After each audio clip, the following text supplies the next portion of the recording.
Hello guys! Isang video na naman po ang ating itatampok ngayong araw na ito, no? So, pagkatapos nating mag-journey doon sa bayan ng Calatagan at sa pier nila, then pabalik na sana tayo pero may nakita ko dito yung Barangay Locsuin, kung saan nandun ang kanilang public market.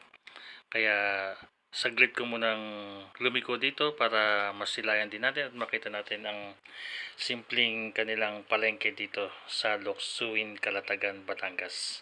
So guys, tara, samahan niyo ako at ating iikutin ang lugar nila na ito. Let's go!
Sabi niya ba, namimit na kayo? Ano bang meron ng bagyo? Wala ka, hindi naman Ulan, kaya hindi kami nakapunta ni Jewel. So, ayun guys, medyo napachika tayo kasi nadaanan ko yung kumari ko at isang kakilalang matagal na kaibigan na every time magpe-pesta dito sa kanila sa Calatagan, laging may imbitasyon tayo dyan sa kanila. Kami ng pinsan ko. Yun nga lang nakakatawa kasi yung pesta nila dito, kaarawan ko pa. Kaya parang hindi tumutugma na makapunta talaga. Hindi binabadya pala na makapunta rito kasi nga araw ng birthday ko po yun. So, yun lang, pinrelex ko lang na nadaanan akong kaibigan. So, tuloy ulit natin ang pagbiyahe. Palabas na po tayo ng Calatagan, Batangas. Let's go!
So, ayan guys, nandito na tayo sa pinaka-boundary ng Calatagan, Batangas.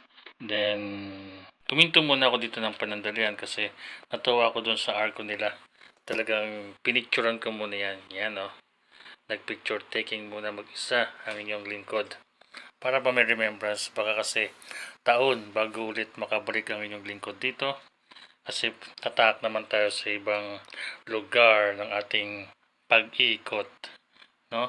Tatapusin ko yung journey dito sa Batangas. So, after that, bumiyahe na tayo. Hindi na tayo dumaan doon sa usual na dinan natin na Lian to Nasugbo. Ngayon, dadaan na tayo dito sa Balayan na. Ito yung isang way para hindi ka na umikot ng pagkahaba-haba. Magbabalayan tayo. Ito yung way papuntang Balayan. Pag dumiretso papuntang Lian, Batangas. Then, dire-diretso yung biyahe natin yan. Bago Tagaytay na tatagusan natin yan para mas kasi pahapon na. Kung mahaba-haba pang oras madiretso na tayo ng Lemery sana. Tapos padiretso ng Bawan papuntang Batangas iikot. Pero next time na vlog natin yan kasi may bukod sa pahapon na medyo kumukulimlim na. So at this part na tayo magpapagasolina baka sa long ride na dadaanan natin dyan papuntang Balayan, baka wala tayong makitang gasolinahan ay Diyos mio, baka magtulak tayo ng di oras. So, paano guys? I-reflex ko ulit to. Then, watch na lang sa mga dadaanan natin. Baka maligaw kayo dito, at least magkaroon kayo ng idea.